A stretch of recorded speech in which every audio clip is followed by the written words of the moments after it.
এখন দিবেন কাদেরকে? ৮ শ্রেণীর লোককে। কয় শ্রেণী? কথা বলেন। এটাও আল্লাহ তাআলা কোরআনুল কারিমে বলে দিছে। ২-৪ মিনিট একটু বেশি হলে কষ্ট হবে নাকি? হ্যাঁ, শেষ করে দিচ্ছি। আল্লাহ পাক রব্বুল আলামিন বলেন, এবার যাকাত কাকে দিবেন দেখেন। রব্বুল আলামিন ৫ম নাম্বার অধ্যায় বলেন, ইন্নামাস সাদাকাতু লিল ফুকারাই ওয়াল মাসাকিন ওয়াল আমিলিনা আলাইহা ওয়াল মুআল্লাফাতি কুলুবুহুম ওয়া ফির রিকাব ওয়াল গারিমিনা ওয়া ফি সাবিলিল্লাহি ওয়া ইবনিস সাবিল ফরিদাতাম মিনাল্লাহ ওয়াল্লাহু আলিমুন হাকীম। এবার ভালো করে বোঝেন, এই যাকাতের টাকা তো এখন মালিক হইছেন কি? যাকাত দেওয়ার মতো আছেন কি এখানে? এখন কাদেরকে দিবেন? জায়গা বে জায়গায় দিলে আবার হবে না। একজনে খালি হাত পাতলেন আর দিলেন হবে না। বুঝতে হবে এটা ফরজ ইবাদত। ফরজ ইবাদত যেমন যেখানে সেখানে পড়লেই হয় না, বিশেষ কিছু জায়গায় পড়লে বিশেষ কিছু গুরুত্ব বেশি হয়। মসজিদে জামাতের সাথে পড়লে যেমন 25 রাকাতের সব 1 রাকাতে হয়, ঠিক যাকাতটা যেমন ফরজ, জায়গা মতো যদি আপনি দেন ওই রকম 25 বার যাকাত দেওয়ার মতোই সওয়াব হবে। সেটার একটা বিধান আছে, আছে কি না? হুকুমটা যেমন বড়, যাকে দিবেন ওর গুরুত্বটাও ওই রকম হইতে হবে। কথাটা কি বুঝাইতে পারছি? কয়টা খান? কয়টা? সূরা তাওবা আয়াত নাম্বার 60। কত? রব্বুল আলামিন বলেন, ইন্নামাস সাদাকাতু লিল ফুকারা, যারা ফকির, যারা কি অসহায়। কি বলেন তো? অসহায়।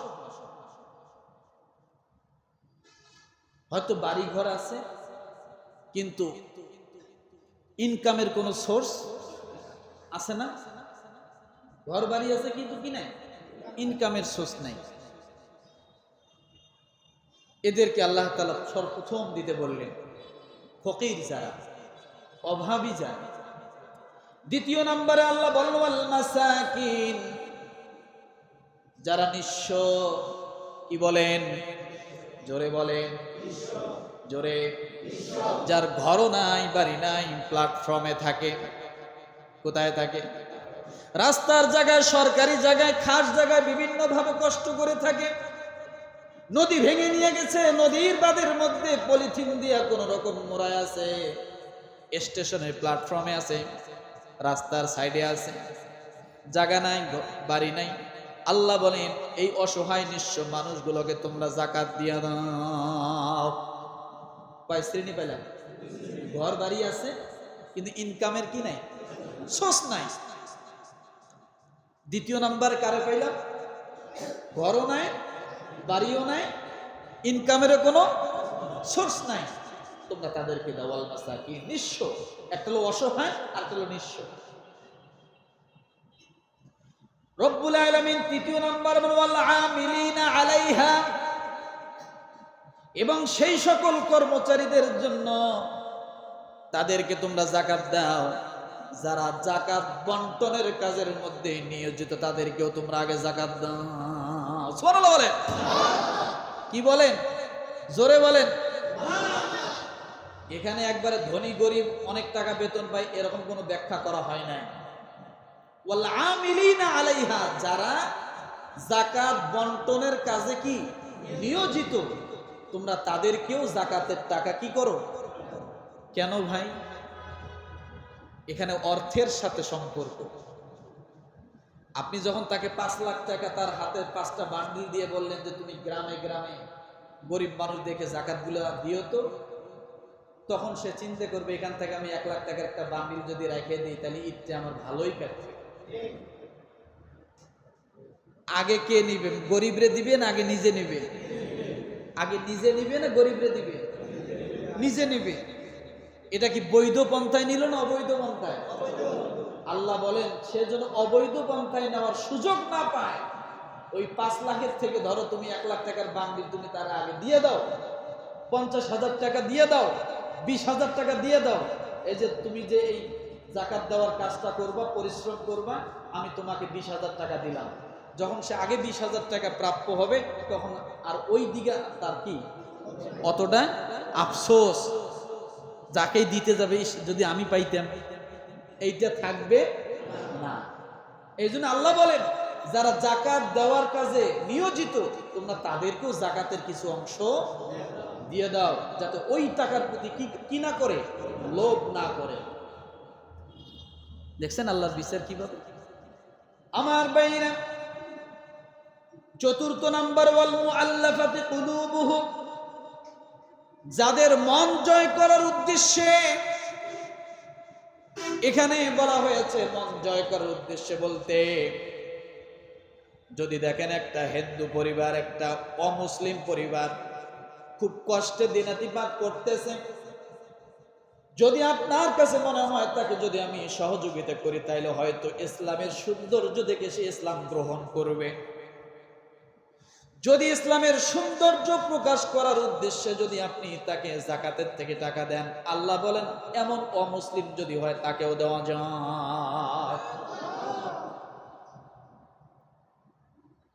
অনেকেই একবারে কঠোর ভাবে বলে না, দেওয়া যাবে না, বলে না, এটা যদি এই উদ্দেশ্যে হয় যে আমার জাকাতের এই টাকা দিয়ে আমার পাশের গরিব হিন্দু মানুষটা, অমুসলিমটা, বৌদ্ধটা, সে উপকার হবে, আর এই সৌন্দর্য দেখে সে ইসলামের দিকে আকৃষ্ট হবে, তো এটা তো হলো একটা ফরজ আমলের দ্বারা তাকে আরেকটা দাওয়াত দেওয়া।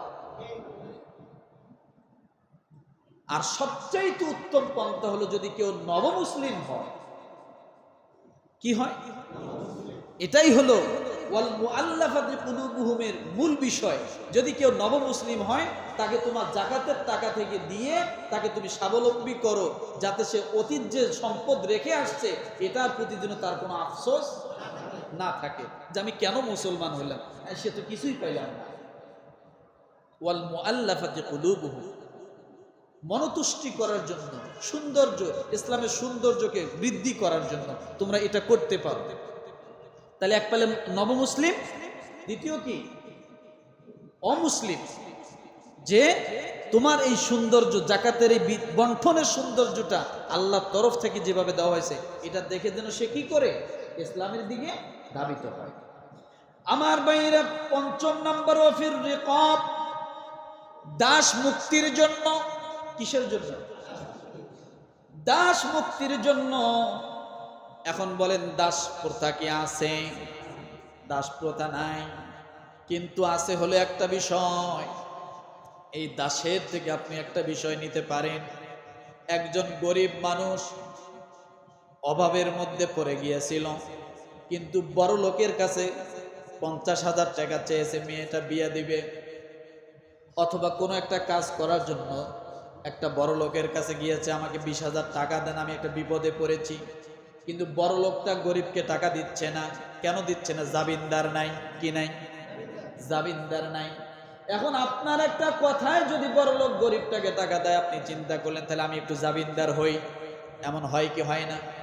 যা বলে ভাই গরিবটারে আপনি টাকা দেন, ও যদি না দেয় আমি দিব। অনেক সময় এরকম ভাবে বলে কি বলে না? এখন গরিবটারে 10,000 টাকা দেওয়ার পরে সে কিছুদিন এখানে থাকার পরে এলাকা ছেড়ে চলে গেছে। এখন টাকা কে দিবে? যে জামিনদার হয়েছে, কিন্তু জামিনদার দেওয়ার ক্ষমতা নাই, সেও গরিব, সেও কি। এমন যদি সিচুয়েশন হয় যার কাছ থেকে নিয়েছে সে আর ছাড়তেছে না, তাকে বিপদে ফেলাইছে, ঘরে আটকাইছে, টাকা দিয়ে বাইর হন, আপনার যে ওই মুহূর্তে জাকাতের কিছু টাকা থাকে, তাহলে আপনি জাকাতের টাকা দিয়ে লোকটাকে উদ্ধার করে দেন। ইসলামের সৌন্দর্য, ইসলামের কি এটাই সৌন্দর্য। একটা লোক বিপদে পড়ছে, তোমার জাকাতের টাকা আছে, এখান থেকে দিয়ে লোকটাকে উদ্ধার করো, উল্টে যার তার ঘাড়ে পাড়ায় ধরিও।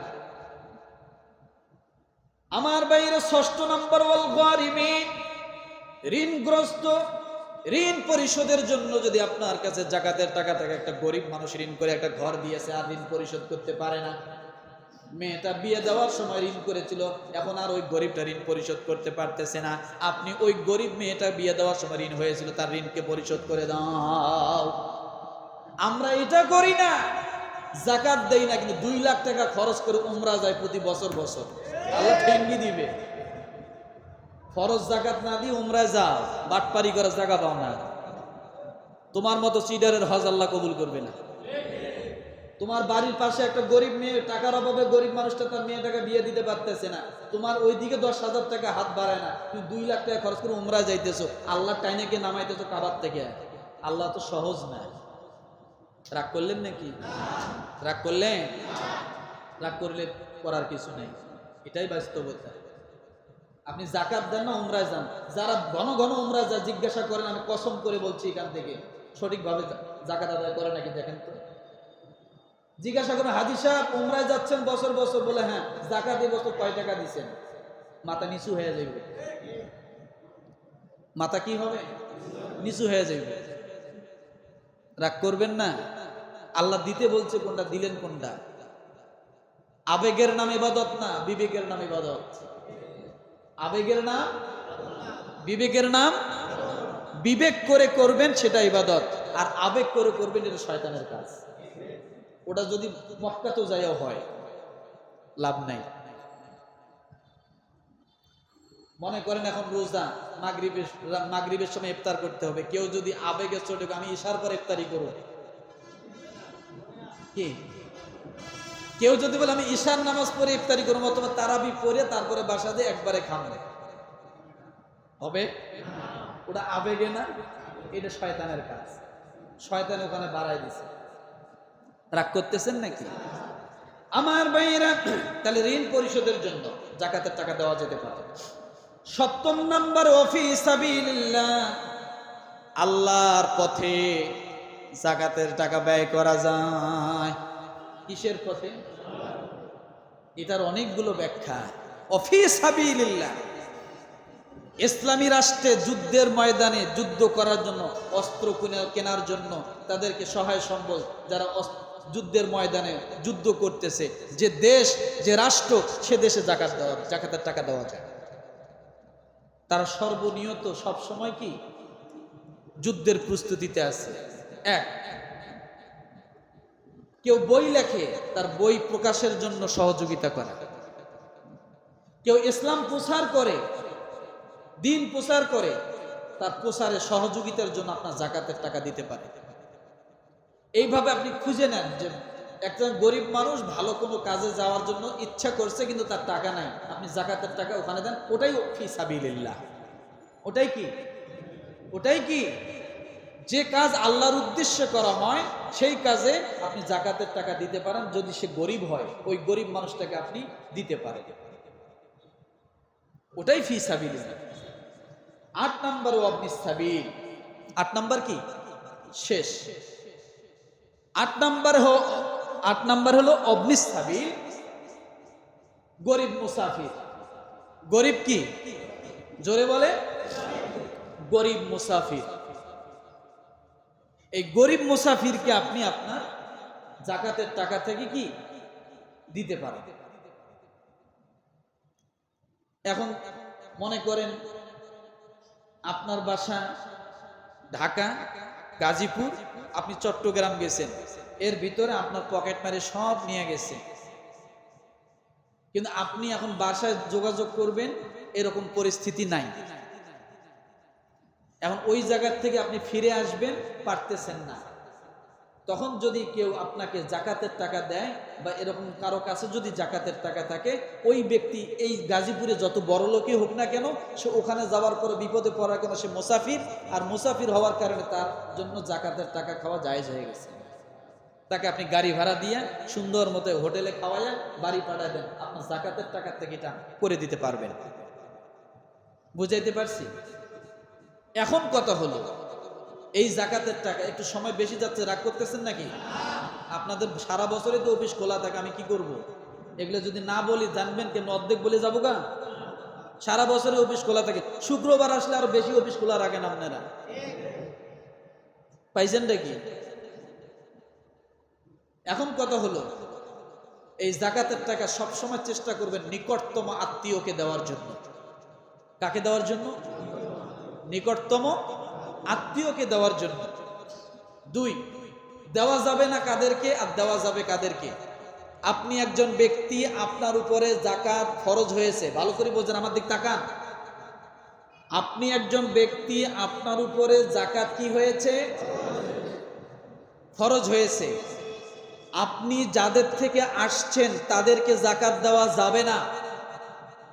আপনার থেকে যারা আসছে তাদেরকেও যাকাত দেওয়া, বোঝেন, আপনি যাদের থেকে আসছেন তাদেরকে যাকাতের টাকা দেওয়া, অর্থাৎ আপনার বাবা, আপনার মা, আপনার দাদা, আপনার দাদি, এই রকম আপনার উপরে যারা আছে, আপনি যাদের হয়ে আসছেন তাদেরকে কি করা যাবে না। আর আপনার থেকে যারা আসছে তাদেরকে যাকাত দেওয়া। আপনার থেকে কারা আসছে? আপনার সন্তান আসে নাই, আপনার মেয়ে, আপনার ছেলে, আপনার নাতিপুতি, এদেরকে কি করা যাবে না। আপনার নিজের ঘনিষ্ঠ থেকে যারা আসছে তাদেরকে দেওয়া। তাহলে আপনি যাদের থেকে আসছেন তাদেরকে, আপনার থেকে যারা আসছে তাদেরকে। এখন ডাইন, এই যে আমার হাত দেখেন, ডাইনে বামে সামনে পিছনে এই সাইড যারা আছে এদেরকে যাকাত দিবেন। এদেরকে, ডাইনে কে? চাচা, ফুবু, খালা, মামা আছে না, ভাই, বোন, এদেরকে আপনি যাকাত দিবেন। এরা আপনার সব কি, ডাইন বাম। কিন্তু আপনি যাদের থেকে হয়েছেন তাদেরকে না, আর আপনার থেকে যারা হয়েছে তাদেরকে না। আপনার চতুর্দিকে যারা আছে, খালা প্রাপ্য, ফুবু প্রাপ্য, চাচা প্রাপ্য, ভাই প্রাপ্য, বোন প্রাপ্য। বুঝাইতে পারছি? এইভাবে ক্লিয়ার যাকাত। আরো কিছু বোঝার আছে? ইনশাআল্লাহ আল্লাহ তাআলা আমাদেরকে সকলকে সঠিকভাবে যাকাতগুলো আদায় করার তৌফিক দান করুক। আমিন। ওয়া আখির দাওয়ানা আলহামদুলিল্লাহি রাব্বিল